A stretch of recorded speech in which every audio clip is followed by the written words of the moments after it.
Hello everyone, it is Heather. Thank you for taking the time to watch this video today.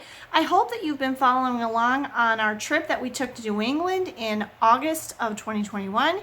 If you have not, I'm going to link the entire playlist at the end of this video so you can go back and watch all of our experiences.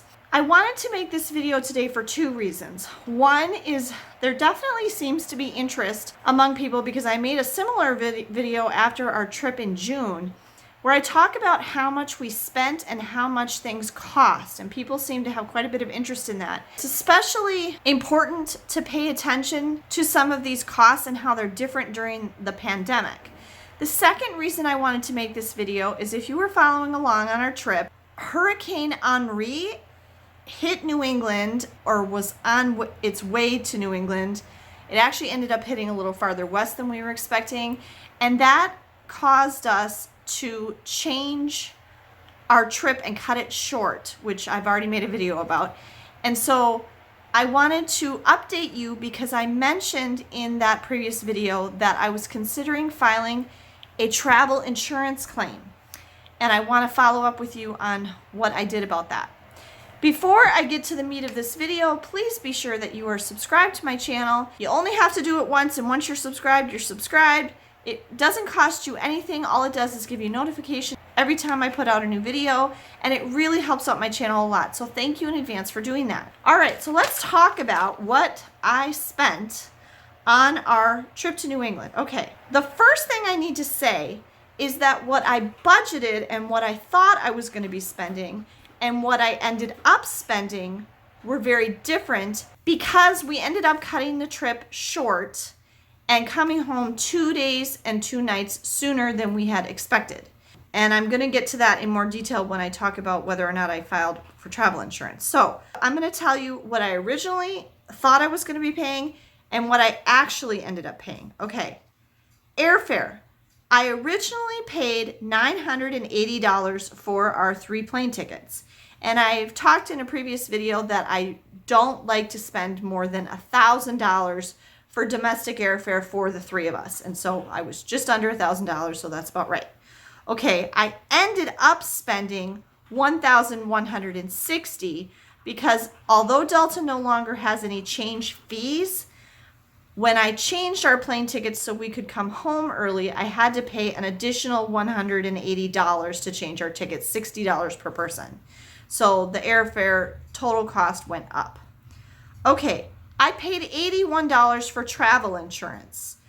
Let me put in a little plug here for you, especially during the pandemic and especially during hurricane season, even if you're not going on a cruise, you should always have travel insurance. I did also have travel insurance when we went on our June trip, which was about the same. I think it was also $81, and both of those policies were through Alliance.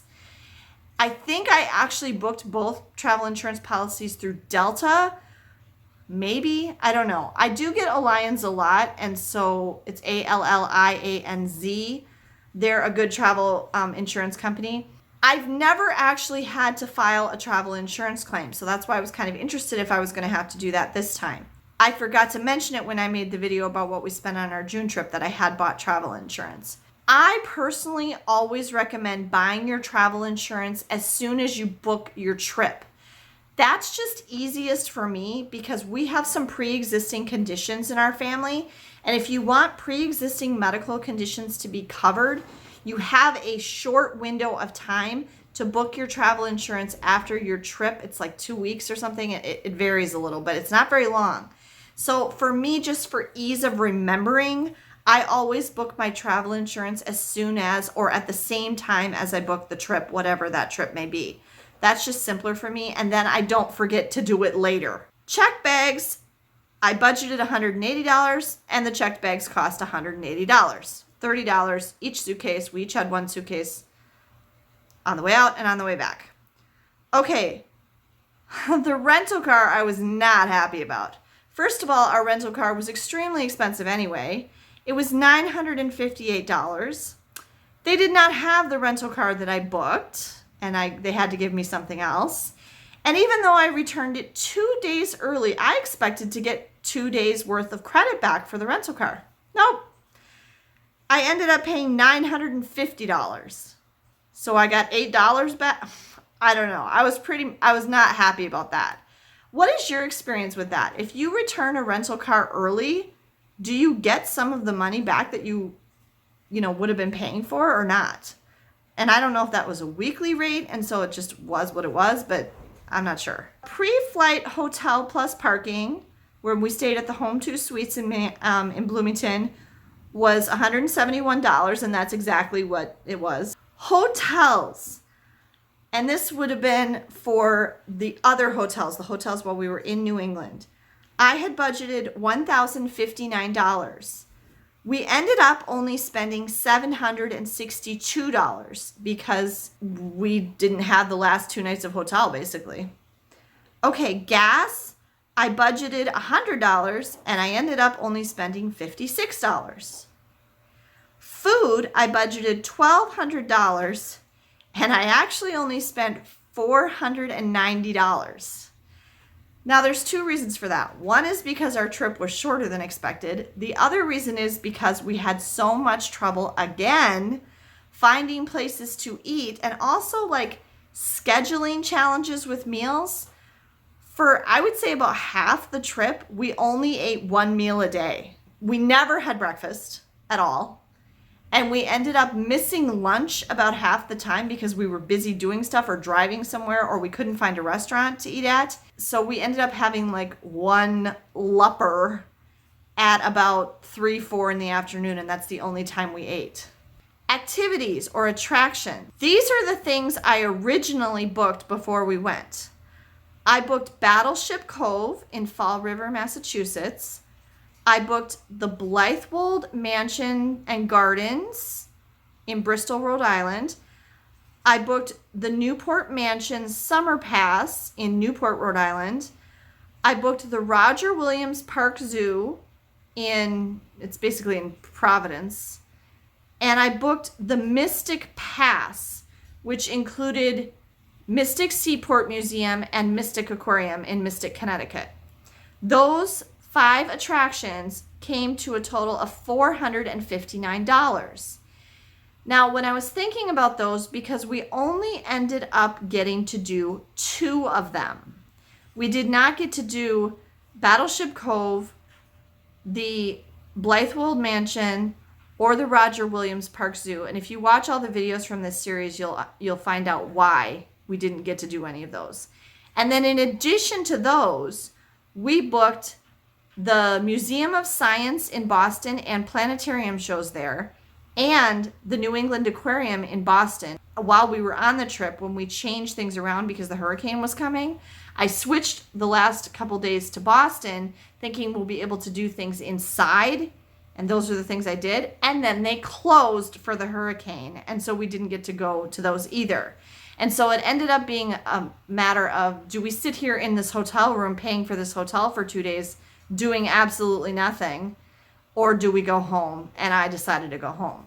But so that ended up being a total of 5 activities that we didn't get to do that I had paid for. And the things we did not get to do that I paid for, those 5 things, totaled $192.85. So the things that I paid for that cost us extra, if you will, because our trip got cut short, would be those things that we didn't get to do and the additional $180 to change our flight. So it ended up totaling $372.85, which actually isn't too bad, okay? My actual spending with the activities, after I did the math, took out the things we didn't do and the changes, I actually spent $4,405, and I had budgeted $5,188. So in total for the trip, I actually ended up spending $783 less than I had budgeted. So even though there were a bunch of things we didn't get to do and we had to change our flight and come home early, it did not make sense to file a travel insurance claim because I wasn't actually out any money. I ended up spending less overall on the trip than I had budgeted for, and so therefore I did not file a travel insurance claim with Alliance. So even though at the time it was very stressful and I was trying to keep track of all this stuff in my head when we were there, and it seemed like I was out a bunch of money, I actually really wasn't. I mean, I was out money for activities that we didn't get to do, and I was out money for changing our flight, but it wasn't any more money than I would have been spending anyway if we had stayed for the whole time and we had gotten to do all those things. So that is what we spent on our trip to New England in August 2021. Well, this time it ended up that the flight was the most expensive thing, but then second was that dang rental car. Rental car prices, again, and I talked about this in that other video, are just terribly, terribly expensive right now, and I'm really going to try very hard to avoid renting a car if I can possibly help it, because rental cars are so expensive right now. I hope that was helpful and interesting to you. If it was, please be sure to give me a thumbs up down below. Again, please be sure that you subscribe to the channel if you haven't already. Thanks for taking the time to watch this video, everyone. Have a great day and safe travels.